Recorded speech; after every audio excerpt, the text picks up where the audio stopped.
Hello, my name is Christina Miller, and today I will be talking to you about fast and guaranteed safe controller synthesis for nonlinear vehicle models. And so this is work that I have done with Choo Fan from Caltech and my advisor, Sayan Mitra.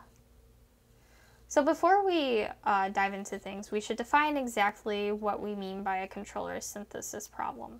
So with the controller synthesis problem, we're going to have some system model. In this case, we're dealing with a nonlinear dynamical system, and the discrete time dynamics of the system are written out here. So f is just going to be some nonlinear function, x of t is going to be the position of the system at time t, and then u of t is the control input at time t.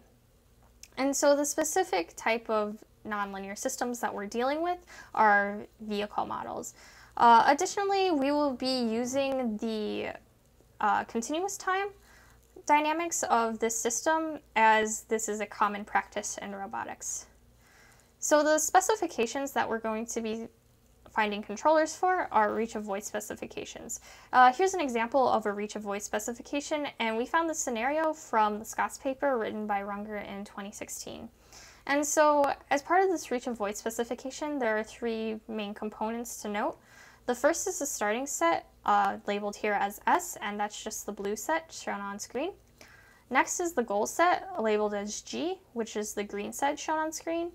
And then finally we have the unsafe set, O, which is shown here by the red obstacles. And so the goal of this controller synthesis problem is to find a controller or control input such that for any system that starts within the starting set, we want to reach the goal set while also avoiding all of the obstacles in the unsafe set. And here's just an example of what that might look like. Here's a real-world example of where we could use this controller synthesis problem. This video is from Waymo. And basically the goal is for the car to reach the top left lane while also avoiding all of the obstacles that it perceives around it. It's important to note that perception and sensing is an important problem in autonomous systems, but we're going to be focusing on the controller synthesis aspect once we know where all of these obstacles lie. Additionally, this scenario shown here is a dynamic scenario, but we're focusing on static scenarios where the obstacles won't move. But we're working on extending this problem to also synthesize controllers for scenarios where the environment is dynamic. So there are various related solutions to this reach avoid specification problem. And so we'll just touch on a few here. The first is model predictive control, and so in model predictive control, we are trying to find the optimal control input for a system that will drive our system from the start set to the goal set. Another method is using discrete abstractions, where we will discretize the state space and then find a discrete controller that will satisfy our reach avoid specifications. There's also safe motion planning, where we can compute the error bounds for the reference trajectory beforehand and then find our reference trajectory that our system should follow. Finally, we have sampling-based planning methods, where we will sample the state space and then try to find a valid trajectory that will drive our system from the initial set to the goal set. And so for each of these various solutions, there are a lot of papers that are associated with them, such as for MPC, there's both implicit MPC, explicit MPC, and the optimization problem can be formulated as LP, QP, or MILP problems. Additionally, MPC can help find controllers for nonlinear systems. In discrete abstractions, there's also several tools that are out there, such as Cosima, Pessoa, LTL-MOP, Tulip, and Scots. In safe motion planning, we have FastTrack, RTD, LQR trees, and funnel libraries. Finally, in sampling-based planning, we have probabilistic roadmaps, rapidly exploring random trees, and fast marching tree. And with these sampling-based planners, there are also several libraries that have these planners that we can use, such as MoveIt and OMPL. And one thing to note is that with sampling-based planning, we can get statistical guarantees, but what we're trying to solve for will give us deterministic guarantees. So in this work, we're going to show how we can combine stat solvers and control theory to perform effective safe controller synthesis for continuous nonlinear systems, and this controller will come along with soundness guarantees. So how can we formulate this controller synthesis problem using stat formulation? Remember that we have a system model that follows some nonlinear dynamics, and we also have to solve for a reach avoid specification. So one way that we could formulate this as a stat problem is to say we want to find some control input such that for all time, the real trajectory of the system does not intersect with the unsafe set, and that trajectory will start in the initial set and end in the goal set. So can an SMT solver handle this formulation effectively? Unfortunately not, as the nonlinear constraints over the reals makes this problem hard. In a previous work in CAV 2018, we showed an effective way to reformulate the problem for linear systems as a stat problem over quantifier-free linear real arithmetic. Unfortunately, we are now dealing with nonlinear systems, so we can't use this method anymore. Additionally, there exists for all formulas do not scale well to large numbers of variables using SMT solvers, as quantifier elimination in real algebra has double exponential complexity. So the key contribution of this work is that we want to show that we can synthesize controllers for nonlinear systems by using a reference path synthesis along with a tracking controller from control theory. For this reference path synthesis, we note that nonlinear vehicle models can follow linear paths. So we're going to be using piecewise linear reference paths, as we see that these paths can be synthesized using stat problems over quantifier-free linear real arithmetic. And we can also pre-compute the tracking error for the entire reference path. Next, we will look into the tracking controller. So nonlinear vehicle models cannot follow these reference paths exactly due to inertia and actuation limits, and also various other uncertainties. So using control theory, we can find the bounds on the tracking error between the actual trajectory and the reference trajectory. Putting it all together, we can use our reference path synthesis along with the help we get from the tracking controllers to find a controller that is valid for our reach avoid specification. So now we'll dive into the reference path synthesis.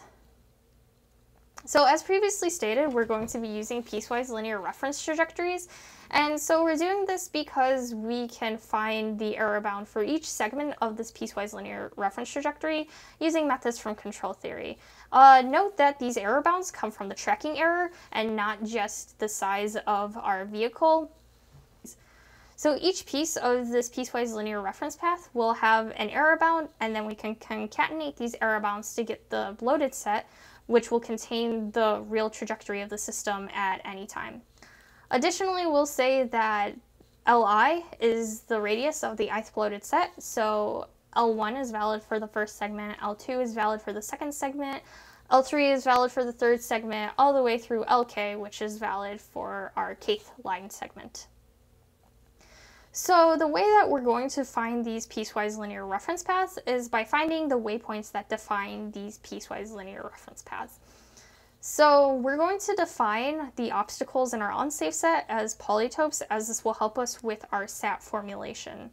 We want to find the line segment between pi-1 and pi that is at least Li away from our obstacle.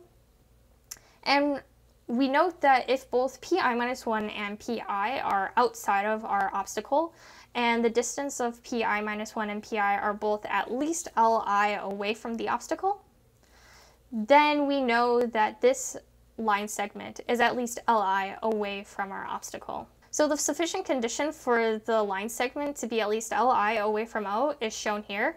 So we want to check each surface of our obstacle. If for at least one surface, pi-1 and pi are at least Li away from that surface, then we know that that line is also at least Li away from the obstacle. And here, h, b, and the norm of h are all constants, so this formulation is linear. So taking that formulation, we can extend it to find our entire reference path. So we want to synthesize all of our waypoints through a stat problem over quantifier-free linear real arithmetic. So we want to find P0 through Pk, such that P0 is equal to the start of our reference path, and so we just set this to be equal to the center of the initial set. Additionally, we want to check that each line segment is at least Li away from every obstacle in the unsafe set, and so this J right here is the number of surfaces inside of our obstacle. And then this O is the obstacle in our unsafe set. And then I is the number of line segments in our reference path. Finally, we want to check that our path ends within the goal set, which is shrunken by LK, again because the actual trajectories are at most LK away from the reference trajectory, or the reference path. So we know that if we shrink the goal by that LK, then we can guarantee that our system will end within the goal set. One thing to note is that the number of linear constraints grows linearly as the number of surfaces of the obstacles and the goal set increases. Now we will go over how we can find the tracking error for each one of these line segments. So if our reference path is shown here in the dotted line, the actual trajectory that follows that path is shown with the solid line. As we switch the segment that we're following, we see that the error will actually increase because the waypoint has changed. And so what we want to do is design a tracking controller such that the actual trajectory is contained within Li of our reference trajectory. The system will have some tracking error associated with it with the tracking error dynamics. And so the tracking error is just dependent on the actual position versus the reference position. So how can we find the bounds on this tracking error? We can use Lyapunov functions from control theory to find the bounds on the error dynamics. And so the key challenge is to compute tracking errors even when our waypoints change. So what we want to do is we want to use these Lyapunov functions to easily compute the bounds Li. So the tracking error can be bounded by our Lyapunov function and the Lyapunov function sublevel sets. And for each sublevel set, we can find the size of that sublevel set by looking at the previous sublevel set. We can find the size of the sublevel set for each line segment by only knowing the size of the sublevel set for the initial error. So because of this, bringing it back to how we can find the bounds on the error, we know that the trajectories are contained within Li of the reference path, where Li can be computed using the size of our Lyapunov sublevel sets. So finally, we can put it all together. We showed how we can find the reference paths using stat formulation. We showed how we can find the error bounds Li using methods from control theory, and putting it all together lets us synthesize controllers that satisfy our reach avoid specification. In our paper, we show that we can iteratively partition the initial set and that each reference controller found for this, for each subset of the initial set is sound. We did all of this in an implementation that we call Factus. So this is a Python implementation, and we use the YCs library for finding the reference path. And the website and GitHub are shown here on screen, so if you're interested, you can go ahead and take a look at that. So our Factus implementation can effectively synthesize controllers for various scenarios. Here we show the 3D scenarios, so not only can we solve for scenarios in 2D, but we can also solve for scenarios in 3D. It's important to note that this is just the workspace and not the actual state space, as a 2D scenario, such as a car, has a 3-dimensional state space. Additionally, we show that we can synthesize controllers quickly for complex scenarios. And we also show that we can quickly partition the initial set to find valid controllers for each part of that very large initial set. So here's a table that shows how this implementation worked. So as you can see, each one of these scenarios, so the car and the robot scenarios, are all in 2D, which is different from the state space. The car has a 3-dimensional state space and the robot has a 4D state space. And then we also show that in these 3D scenarios, we can have state spaces that are much larger, that are larger than our workspace, such as a 4D scenario, and also some that could have 6 dimensions in the state space. We also show that all of these controllers were synthesized in less than a second, and even as the state space increased, the amount of time that it took to synthesize these controllers did not increase that much. We also compared our factus implementation to RRT. So rapidly exploring random trees is a popular algorithm designed to effectively search non-convex high-dimensional state spaces by randomly building a space-filling tree. And so the average number of iterations it took to find a path for RRT was typically much higher than what our reference path synthesis would take to find a path. Additionally, the amount of time that it took to find a path for RRT was also much higher than the amount of time that it took for us to synthesize a valid trajectory from the initial set to the goal set. And so one thing to note is that in the Scott scenario, the scenario that we've been showing this entire time, RRT would typically time out, whereas we were able to find a valid solution in less than a second. So in summary, we show that we can have an open loop controller and a tracking controller to serve the purposes of reach avoid scenarios for a dynamical system.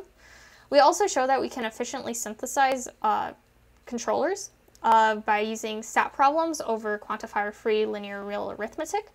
And we also showed that the number of constraints in the stat problem is proportional to the number of surfaces of the obstacles and the goal.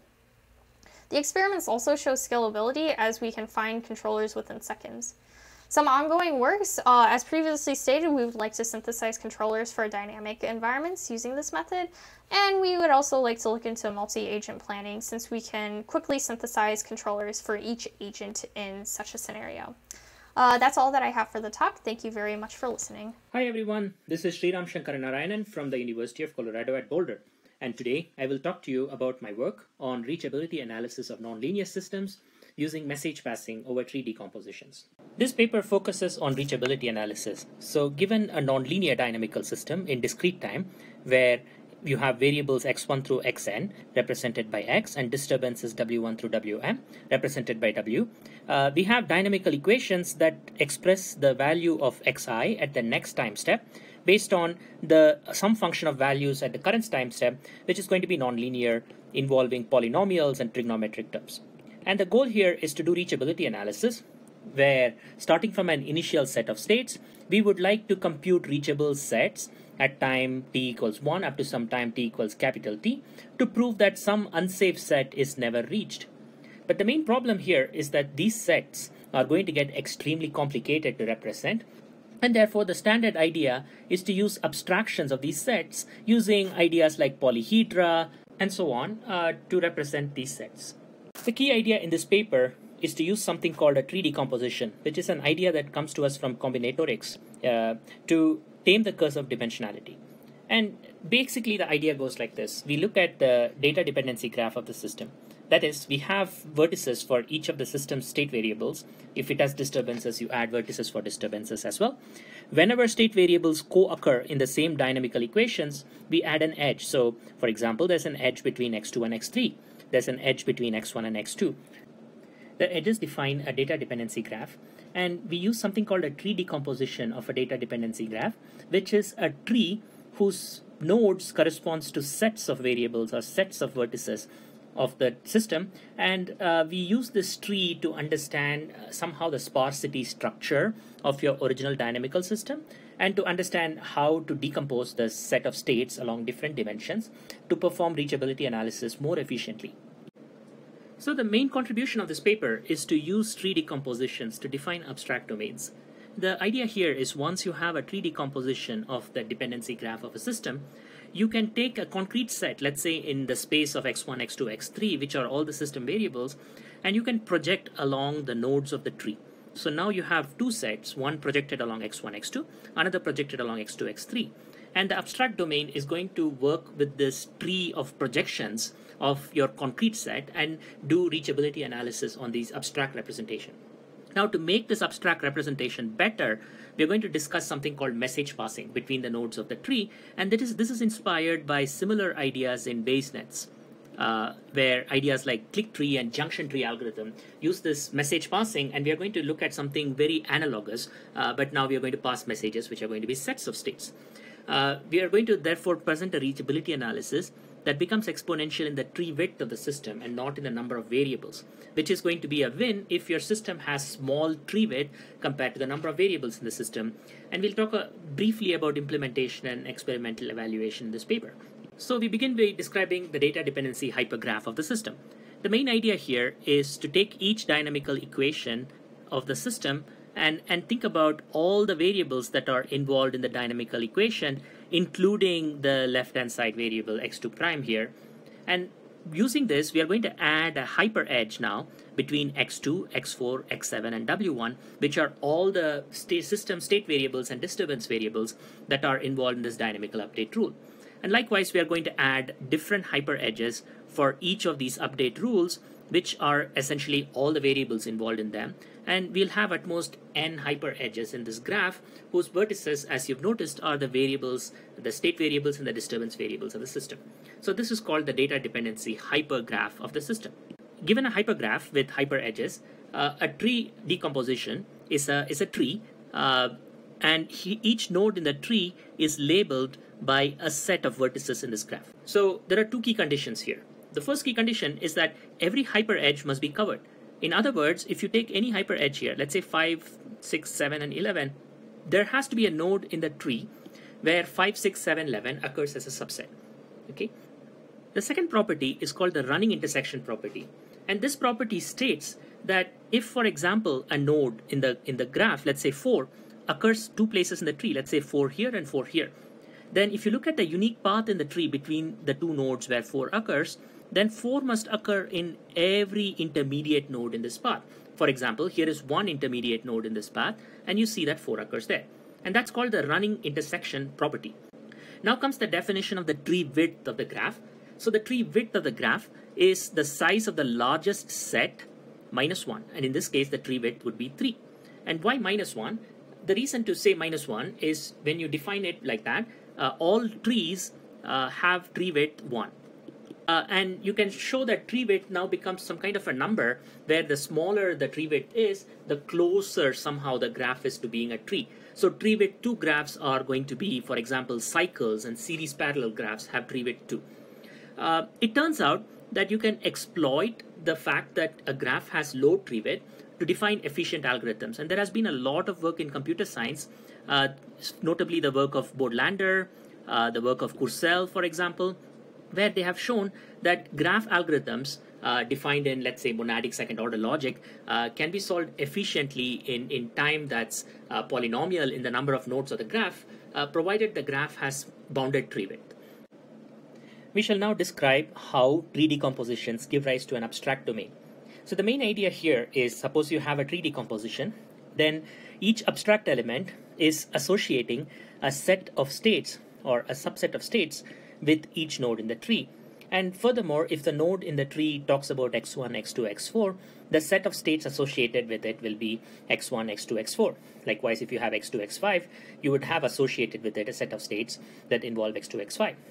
And this is basically the abstract domain that we are going to define. Sets of this form, or more formally, a mapping from each node in the tree to a set of states, with the provision that the set of states talks about the particular set of variables that are associated with the node.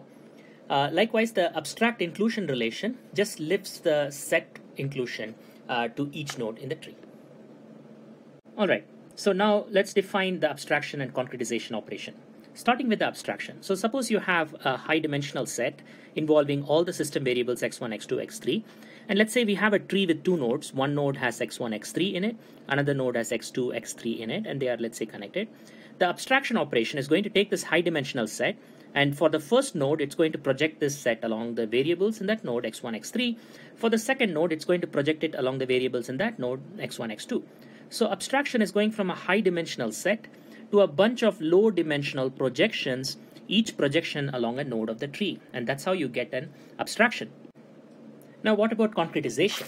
So in concretization, we go from a bunch of low dimensional projections to reconstructing maybe the high dimensional set. And the way this works is simple. You take each of these low dimensional projections and move it along to the high dimension by cylindrifying along the missing dimension. So if a dimension is missing, just cylindrify it. In other words, you just embed this set into the high dimensional set. And you take the intersection of these cylinders and you get back your original high dimensional set, or maybe a high dimensional set. All right, and that's the concretization operation gamma. The key idea here is alpha and gamma form a Galois connection. And what's a Galois connection? Well, too little time to explain here, so I suggest looking up Cousseau and Cousseau if you are interested in knowing more about what a Galois connection is and what abstract interpretation is.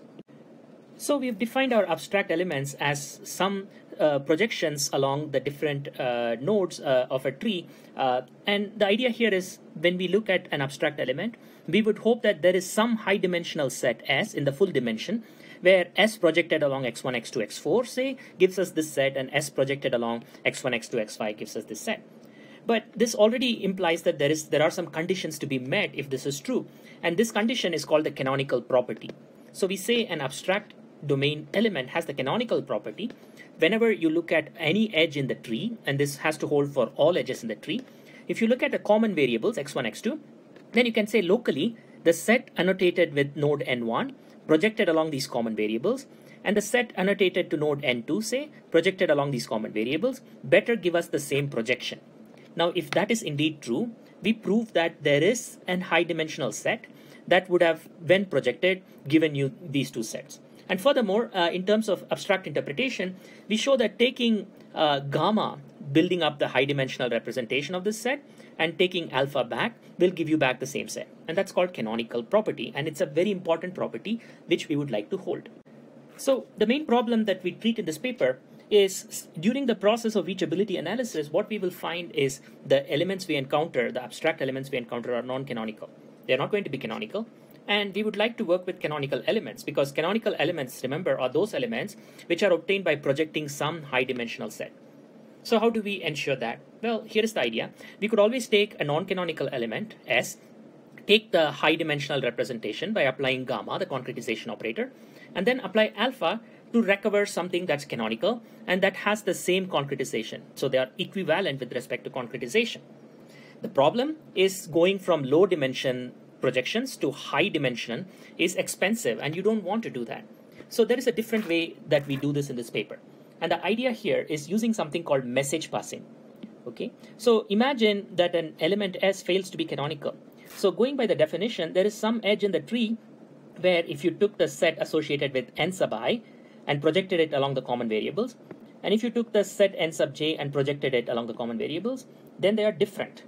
So in this paper, we define this process by which you can take the set from n sub I, project it along the common variables, and then intersect the current set n sub j with that projection, and that helps you refine.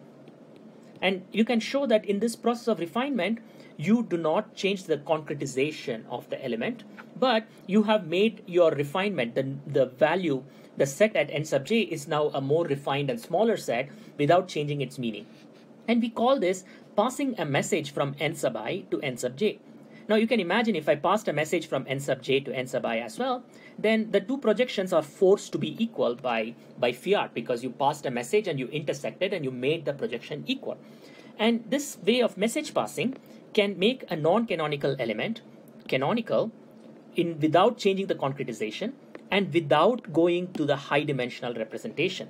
And this is one of the main contributions that we make in this paper. Now, the problem, of course, is in the previous slide, we showed that you can take one edge and if it fails to be canonical, fix the problem by passing messages up and down along a single edge. But the problem is, now that you've fixed this problem here, you might have broken somewhere else. So there has to be a systematic way of making an abstract element canonical in a tree.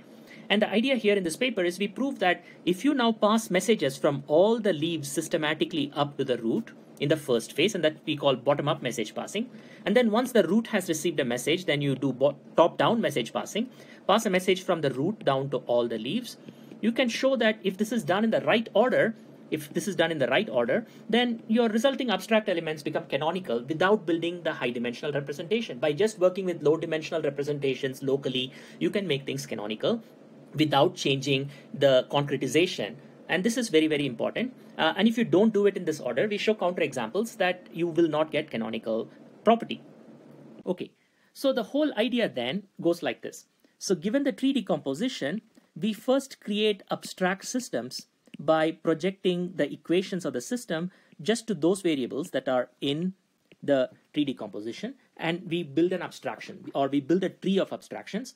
And given that this is a tree decomposition, there are some nice properties of this tree that we prove in the paper. All right. And then what you can do is, once you have an abstract element, you can take the individual post conditions of each element for given the abstract system for each node. You take the post condition of each element, and then you do message passing. Once you do message passing along these first bottom up, then top down, you can refine the abstractions at each node, and then you keep going. And that's how your abstraction is going to work. We subdivide each dimension into d subdivisions. So normally this would give d to the power n cells in our system, where each cell is a small subdivision of the system.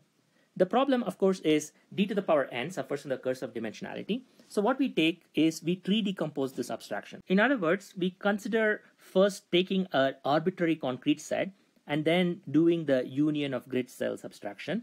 And then we use the tree decomposition of this union of grid cells to tree decompose along each of those dimensions on the tree. And this means that instead of d to the power n cells, we are left with d to the power omega plus 1 cells, where omega is the tree weight of the system.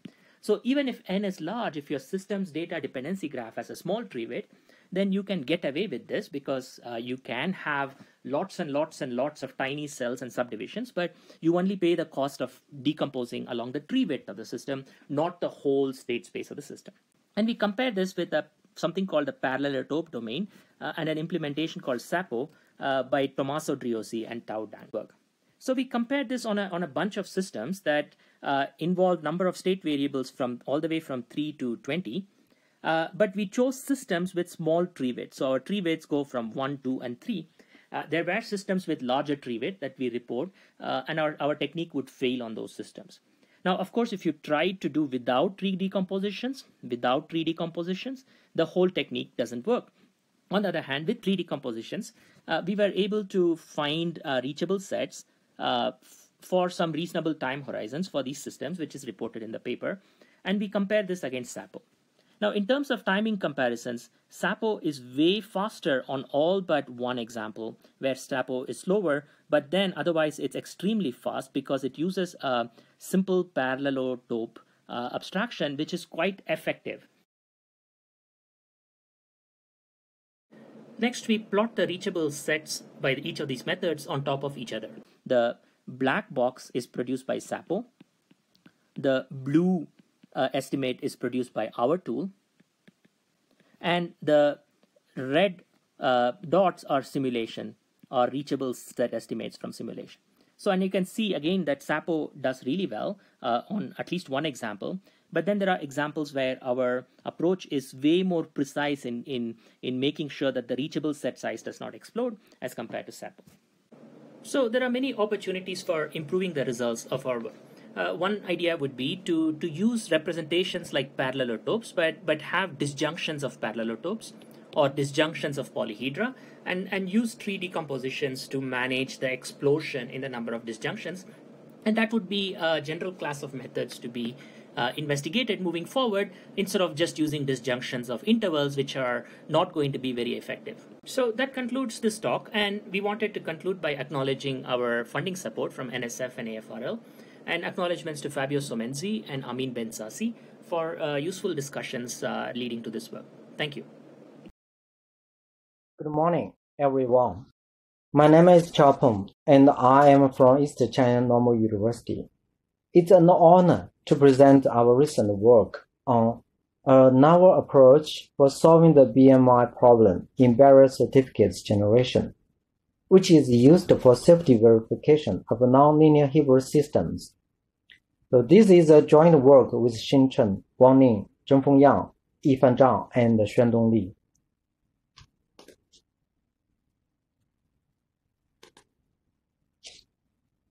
At first, let me introduce the notation of a Hebrew system. Hebrew system consists of continuous evolutions and discrete transitions. The continuous evolutions within a given location are described by the differential equations and restricted by state invariants. Guard conditions enable the discrete transitions between locations while resetting variables. The above figure is used to represent a Hebrew system with two locations. Meanwhile, Hebrew systems are popular models used in the verification of complex systems, such as CPA and embedded system. The following figure is a Hebrew system with 6 locations, which is used to model the self-driving control system.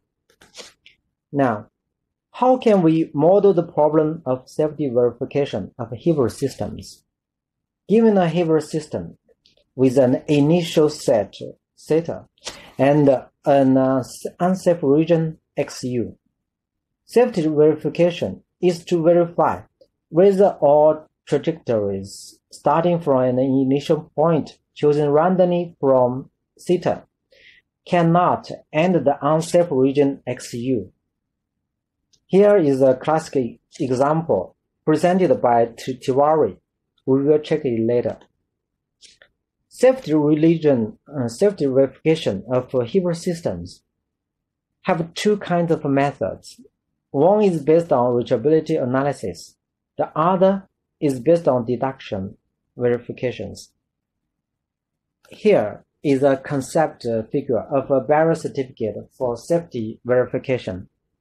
Barrier certificate generation is to find a function which is able to separate the unsafe region from all system trajectories. Look at this picture.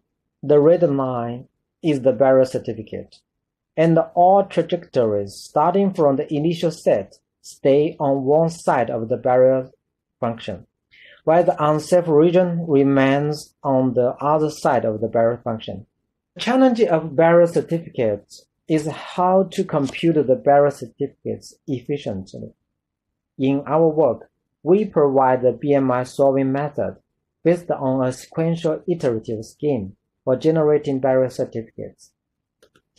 Now, let us consider the barrier certificate of a continuous system. In this picture, according to the definition, we know that all system trajectories remain on one side of the barrier function. In this case, the initial set is located on the left side. The problem is how to guarantee all trajectories also remain this side. Here we use a sufficient condition.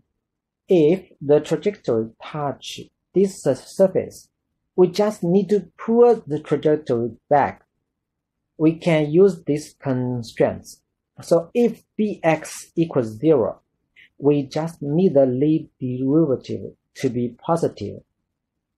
From these 2 conditions, we know that all trajectories stay this side. The last condition is to show that the unsafe region lies in the other side.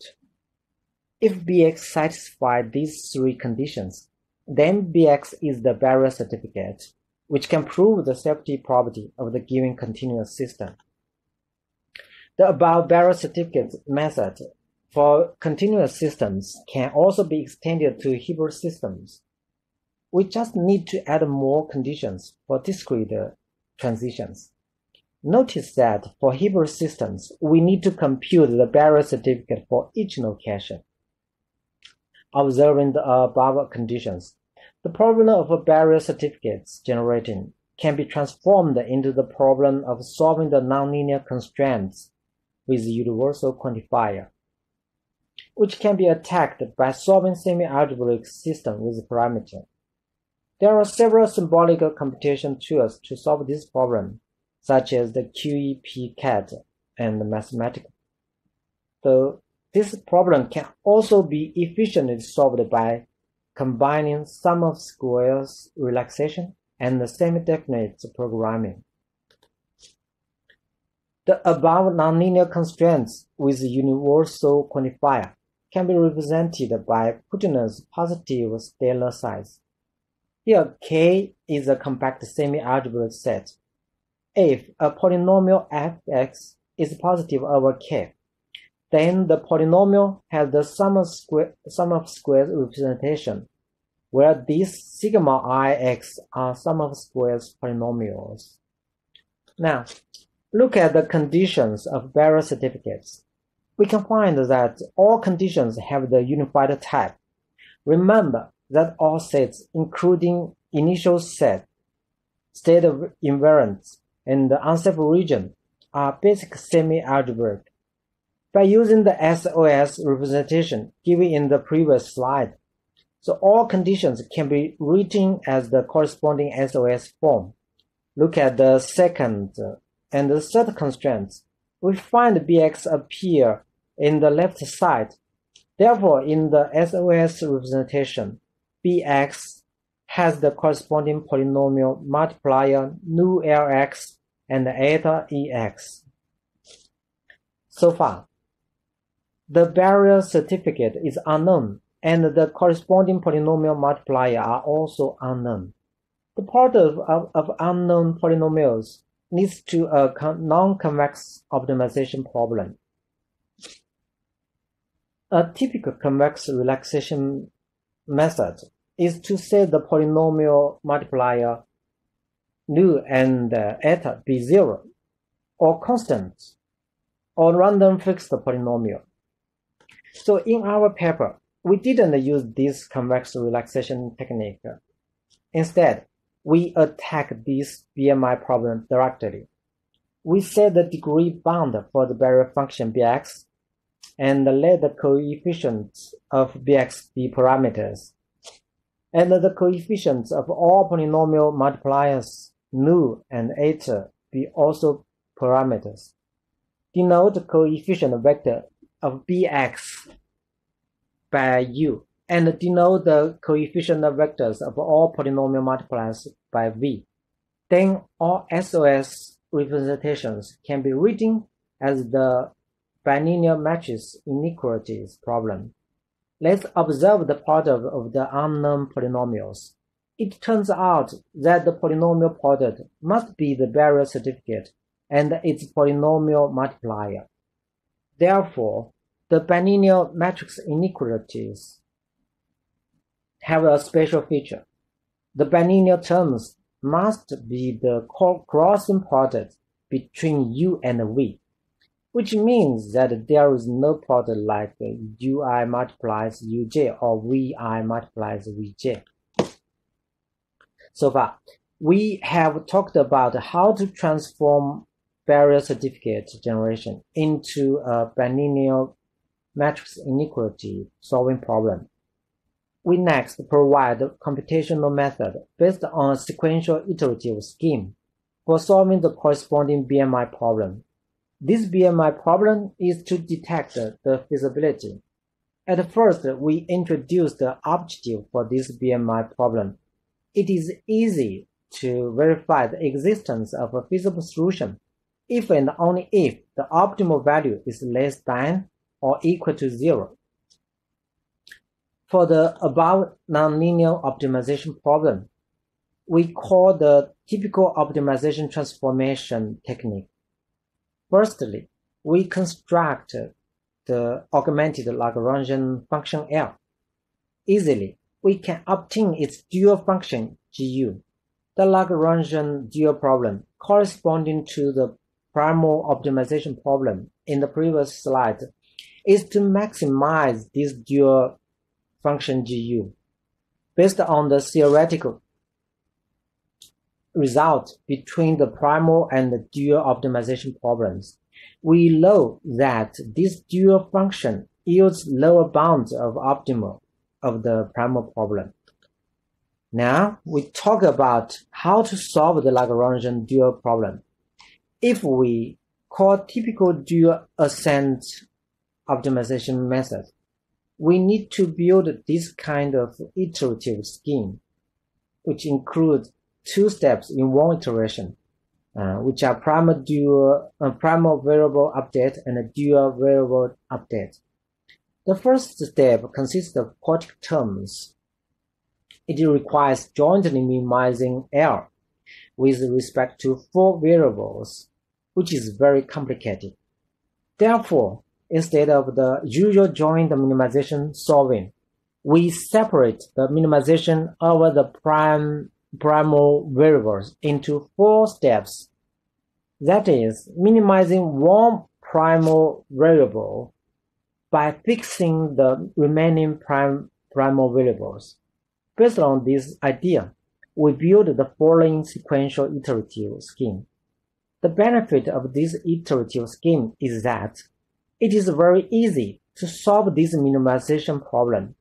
The reason is that all analytical solutions of all minimization problems can be obtained by using the first-order optimal conditions. So in our paper, the analytical solutions corresponding to the above sequential optimization problems are provided in section 4.2. Observing all analytical solutions, we just need to call simple matrix computation, such as matrix inverse, eigenvalue, decomposition. So the algorithm 1 in our paper provides a sequential iterative scheme for solving the BMI problem.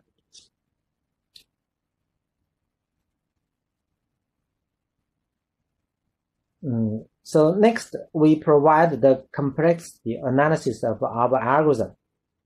Suppose T is the dimension of the matrix, while P and Q denote the dimensions of the coefficient vectors of a barrier certificate and the polynomial multipliers. Here, we list all major steps for solving the above sequential optimization problems. To summarize, the total cost of each iteration of our algorithm is obtained in this polynomial. For comparison, in PEM-BMI tool, the total cost in each iteration is shown in this polynomial. So let T be the maximum value of P, Q, and T. In our algorithm, the total cost in each iteration is cubic with respect to T. While for PEM-BMI, the cost is quartic with respect to T. So let us consider this continuous nonlinear system with 3 variables, which is the example we mentioned previous. So the initial set is theta, and the given unsafe region is XU. By applying our algorithm, we can get the barrier certificate BX, whose degree is 4. So in this figure, the blue surface is a barrier certificate. The green ball is the initial set, and the red one is the unsafe region. So now let us consider a nonlinear Hilbert system with 2 locations. Okay. By applying our method, we can obtain the barrier certificates for each location, and the degree of barrier certificates is 4.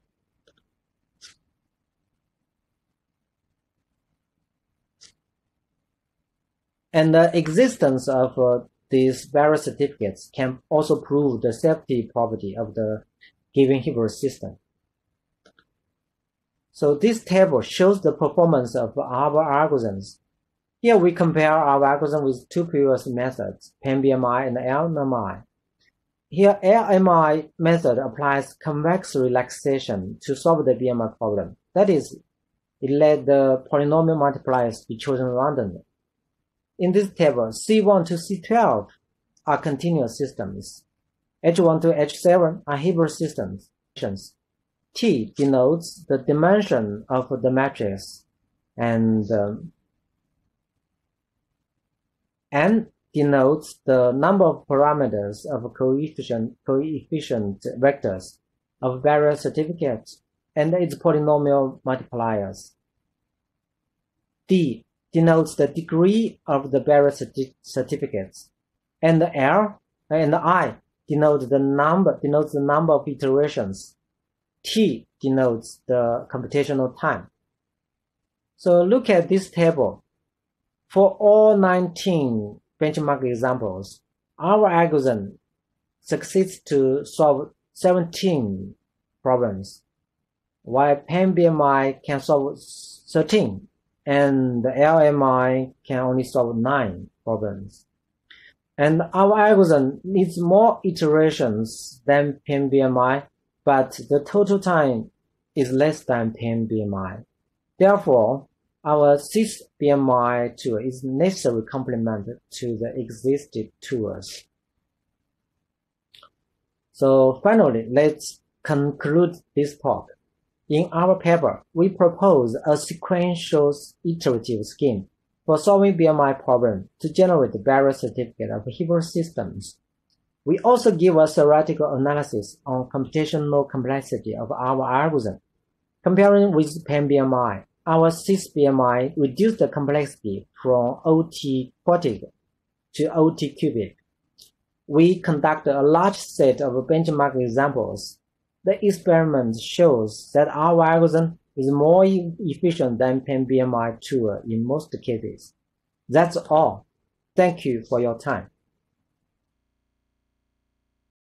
Hi everyone, my name is Alex. Today, I'll be presenting a tool that my colleague Mahmoud and I developed, along with our PhD advisors. The tool's name is PERC, and its function is to perform scalable, massively parallel interval reachability analysis. Reachability analysis is a technique for control system verification, which can be used to ensure safety and robustness. However, reachability methods tend to be computationally expensive, limiting their use to low-dimensional systems. The problem is aggravated by the fact that most reachability software is unable to run on the massively parallel computing platforms that are now becoming widespread. To address this problem, we have developed PERC, the Parallel Interval Reachability kernel. PERC provides parallel implementations for methods that perform interval reachability, that is, computing interval-based reachable set over approximations. We will introduce PERC in the following way. First, we'll review interval reachability analysis and the methods that PERC uses to solve this problem. Then, we'll describe how PERC's reachability methods are parallelized, and the ecosystem of hardware and software it uses. Finally, we'll present a few case studies, which demonstrate the speed with which PERC can over-approximate high-dimensional reachable sets. Now, let's begin with the problem of interval reachability analysis. The setup is as follows. First, we have a continuous time dynamical system with n states, which can be influenced by a control input. Then, we are given a time range, t0 to tf, a set of initial states, x0, and a set of allowed inputs, u. The forward reachable set is then the set of all states that can be reached by time tf from trajectories starting in x0 at time t0 under the influence of an input in u. PERC computes interval approximations to the reachable set. That is, it computes a multidimensional interval, also known as a hyperrectangle, which contains the reachable set. PERC uses 3 simulation-based methods, which are based on growth bounds, mixed monotonicity, and Monte Carlo sampling, respectively. These methods compute interval reachable set approximations using a finite number of simulated system trajectories, along with some additional system assumptions. Each of these methods has a different set of requirements and limitations, and offer different trade-offs between efficiency and conservativeness. More details about these methods are available in the paper and the references therein.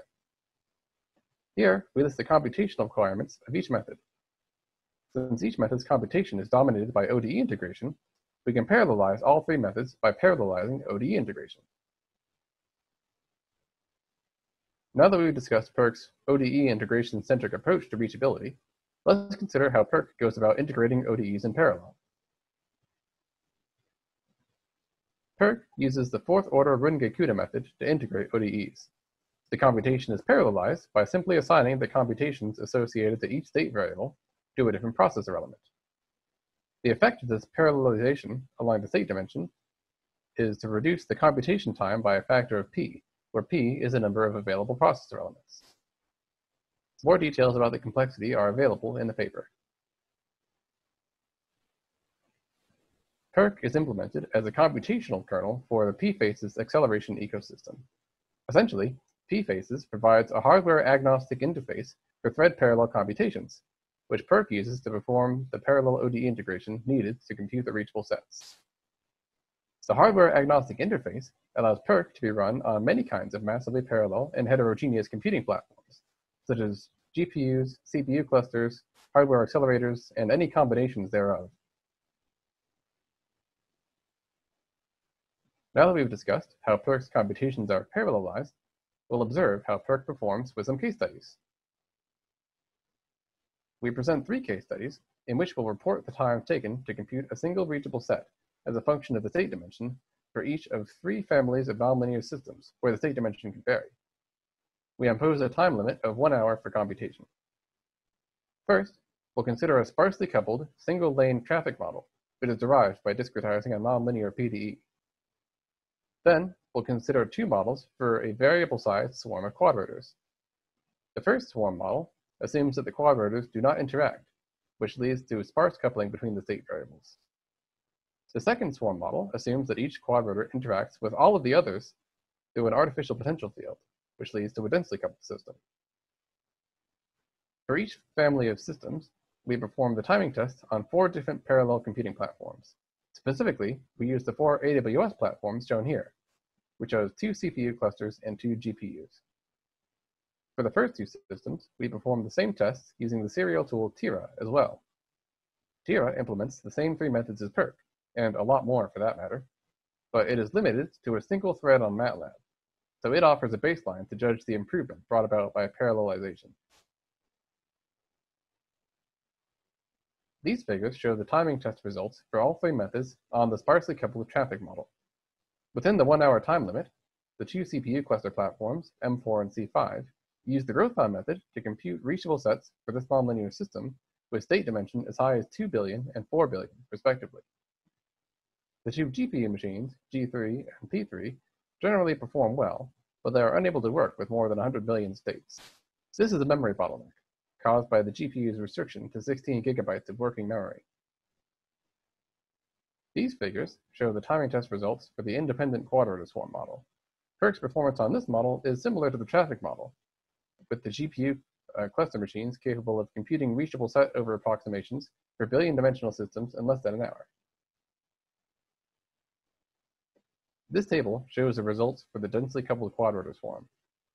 As expected, the dense coupling of this system greatly increases the computational burden of the reachable set over approximation, in terms of both time and memory. We can see both bottlenecks appear in these results. On the one hand, the growth bound method runs into memory limitations, but even at the memory limit, the computation time is fast. On the other hand, the Monte Carlo method uses much less memory, but it reaches the 1-hour time limit. The timing test results on the densely coupled system show that PERC does not require system sparsity in order to work on high-dimensional systems. However, when sparsity is available, PERC can exploit it to greatly improve performance. This has been a brief introduction to PERC, a parallel reachability analysis tool for extremely high-dimensional systems. It implements several interval reachability methods that can be used on general parallel computing platforms. Our most recent work on PERC has been focused on making it as easy as possible to get started using it. If you'd like to try PERC, it's open source and available on GitHub at the URL shown here. You can run PERC using Docker, so you don't even need to install PERC to try it out. Thank you all for your attention. If you have any questions, we'll be happy to answer them now. Hello everyone, I'm Daniel Fremont, and today I'll be talking about how we use the Verify toolkit to analyze and improve a neural network-based aircraft taxiing system. Verify is a toolkit we introduced last year at CAV, which provides a unified framework for various design tasks, including modeling, falsification, debugging and other kinds of analyses, and synthesis. Verify takes as input a system, a description of its environment, which you can encode using the scenic language we'll talk about later, and a specification. Given these, Verify constructs an abstract feature space which parameterizes the environments of interest using semantic features like positions of objects. Verify searches this space using a variety of techniques, generating test cases which can be implemented in different simulators depending on the application domain. During these simulations, Verify monitors whether and by how much the specification is satisfied or violated, and this information is used in 2 ways. It can inform active sampling techniques, trying to drive the system towards violations, and it's saved in an error table to allow analysis of when violations occur and why. In this paper, we interface Verify to the X-plane flight simulator and extended the scenic modeling language to allow combining its probabilistic programming techniques with Verify's active samplers. These extensions enabled our main contribution, which is to demonstrate applying Verify to a complete design flow for a large realistic system from industry, TaxiNet, an experimental neural network-based taxiing system developed at Boeing. Specifically, we first modeled the design domain of TaxiNet, namely runway scenarios, and formally specified its desired behavior. We then used falsification to find a variety of failure cases where the system violated its spec. We analyzed Verify's error table to debug these cases, finding several different root causes. Finally, we used Verify to retrain TaxiNet, eliminating some of these failures and improving performance overall. I'll outline all 4 of these main tasks. Please see our paper for details and additional experiments. First, a few details of the TaxiNet system. Given a camera image like this, TaxiNet uses a neural network to estimate the cross-track error, which is the distance of the plane to the left or right of the runway centerline. The estimated error goes into a controller, which then computes appropriate steering and throttle controls to try to track the centerline. To prevent bias, the designers of TaxiNet did not tell us what training data was used, but provided a spec for the system, namely that the plane must track the centerline to within 1.5 meters. To allow tests where the plane does not start on the centerline, we formalized this spec as the weaker metric temporal logic formula phi eventually, which asserts that the plane gets within 1.5 meters of the centerline within 10 seconds and stays there. To define the test scenario, we use Scenic, which is a domain-specific probabilistic programming language for modeling the environments of cyberphysical systems. We used several semantic features of runway scenarios, namely time of day, cloud type, amount of rain, and the starting position and orientation of the plane. Here you can see the complete Scenic program we wrote, which for example says that the time of day is uniformly random between 6 a.m. and 6 p.m. Verify then performed falsification by sampling initial conditions from this program and running 30-second simulations in X-plane. We found a large number of counterexamples. In fact, in 45% of simulations, TaxiNet violated the spec, and in 9%, the plane actually left the runway. So clearly, the system is not performing as well as we would like, and Verify can also help us answer why. By analyzing Verify's error table, we identified several different types of failures. For example, this plot shows TaxiNet performance as a function of time of day. Each dot is a single simulation, and the y-axis shows the robustness value of the specification phi eventually, which measures how well the system satisfied the spec. Positive values above the dashed line mean the spec was satisfied, and negative values below it mean it was violated. Here, we see the performance is highly sensitive to time of day, and looking at simulation images, we noticed, for example, that when there are no clouds in the mid-afternoon, the plane's shadow dominates the image relative to earlier in the day, which might be confusing the neural network. Verify made it easy to test this hypothesis. We simply wrote a new Scenic program specifying no clouds and disabled shadows and saw the mid-afternoon performance degradation disappear. Not only can Verify find bugs like this, it can also help fix them by generating new training data. The simplest way to do this is to just create a new training set from the falsification program we saw earlier, which covers a broad range of runway scenarios.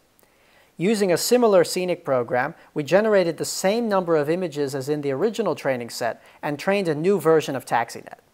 This yielded much better performance. In the video shown here, original TaxiNet overshoots the center line and actually leaves the runway, while in the exact same situation, the retrained version is able to accurately track the center line. Overall, the rates of violating the spec and leaving the runway decreased significantly. Retraining fixed several of the bugs we found in falsification. For example, here's the time of day plot we saw earlier, with the retrained system in blue showing much more uniform performance over the course of the day. We were able to address additional bugs by doing more sophisticated kinds of retraining. In particular, our extension of scenic with active sampling allowed us to use the cross-entropy method to learn good training distributions automatically. In conclusion, Verify is an integrated design and analysis toolchain which we demonstrated can be successfully applied to realistic industrial autonomous systems. We used Verify to find several failure cases in TaxiNet, diagnose their root causes, and eliminate them through better training set design. Verify, Scenic, and the interface we used here are open source, so we hope the community will find them useful as well. Thank you. Hello everyone, and welcome to the talk about Aeon, a tool for attractor analysis of parameterized Boolean networks. This talk will be, in fact, about biology, but since most of us probably don't know that much about biology, I'll try to make it a bit more engaging by talking about something entirely different as well. For a while now, biologists have been using something called Boolean networks to talk about long-term behavior in complex cell processes. Boolean networks exactly encode the logical rules that govern the behavior of the cell, creating a transition system that can be studied using computational methods. A big part of biology is about making decisions. Every split second, your cells decide what structures they should grow, what substances they should produce, and when they should reproduce or die. But we as humans also experience a lot of other decision-making. So let's forget about biology for a while and talk about something more familiar instead. 2020 is obviously so far a very special year, but it is also special due to one extra reason, and that is the presidential elections in the US in November. Now, politics in the US are famously binary. You are either a Democrat or a Republican. So if you have a group of people, you can think of each one as having a Boolean state. Say that we have 5 people: Donald, Ted, Elizabeth, Joe, and Mike. Of course, these people do not live in a vacuum. They meet for a beer, they play golf together, they follow each other on social media. With each interaction, they can change their political views. If we know who is interacting with whom, we can draw this as a sort of dependency graph. We might know that Donald and Mike meet regularly to play golf, so they both influence each other. We also know that Mike is following Elizabeth on Twitter, and Joe subscribed to Ted's newsletter, so we add one-sided arrows there.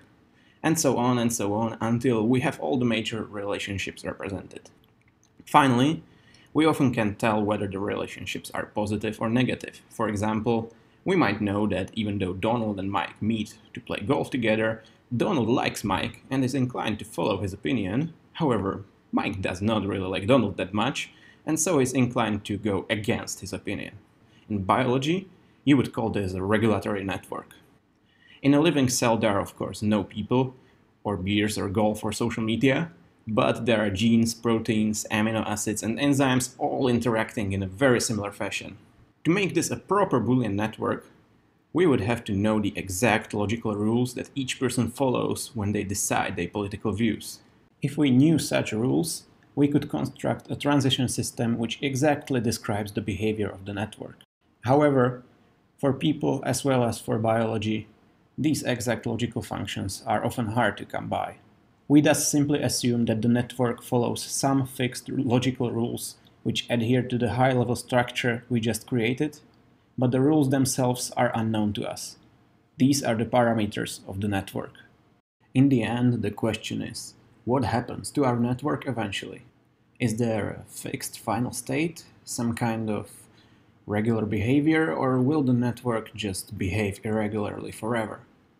Is there only one, or are there even multiple outcomes? To answer this, we have to examine the terminal strongly connected components of our network state space. In biology, these are called attractors.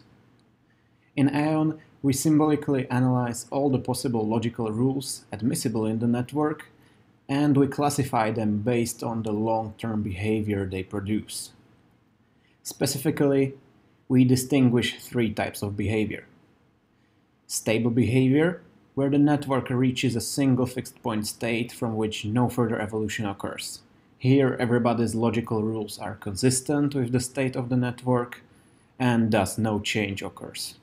Then there is oscillation, where the network deterministically cycles between several states, but the states are always the same and while not constant, the behavior of the network is still very predictable. Finally, a disordered behavior occurs when the network evolves non-deterministically within a certain subset of states. We can analyze how this subset of states looks like, but there isn't much to be said about the actual behavior of the network. If we analyze the network with Aeon, we obtain a list of possible long-term outcomes together with the number of parameterizations for which these outcomes occur. For our group of people, we see that for the most part, they will be disorganized, as politics often are. However, there is also a good deal of situations where the outcome is stable, and there are some oscillations as well. For a very small number of parameterizations, we even see multiple possible stable outcomes. For every such outcome, we can obtain a witness network with exact logical rules for every entity. This information can be then used to validate existing biological hypotheses or guide the design of new experiments. Under the hood, Aeon is separated into two main components. The client provides an interactive editor for designing parameterized Boolean networks, parts of which we have seen in this presentation. It is built using pure HTML and JavaScript and can be therefore deployed almost anywhere as a static website. The actual computation of parameterized attractors is then deferred to the server compute engine component. Here we use fast, symbolic, and parallel BDD-based algorithms written in Rust in order to handle large, real-life networks. The client connects to the server using a standard HTTP connection, which allows the users to run intensive computations on a dedicated multi-core machine. The whole implementation is of course open source and can be found on GitHub. If you'd like to try Aeon, you can visit this URL, where we provide a publicly hosted instance of the client and where you can obtain precompiled binaries of the compute engine. So, to sum up, in biology, modeling decision-making is critical to understand the behavior of the cells. However, it is often impossible to know the exact logical rules of such behavior. With Aeon, we can design parameterized Boolean networks based on the high-level knowledge about the system and symbolically analyze their long-term behavior. Using this approach, we were able to examine attractors of real, partially unknown biological networks with millions of states and up to 2 to the 50 possible parameterizations.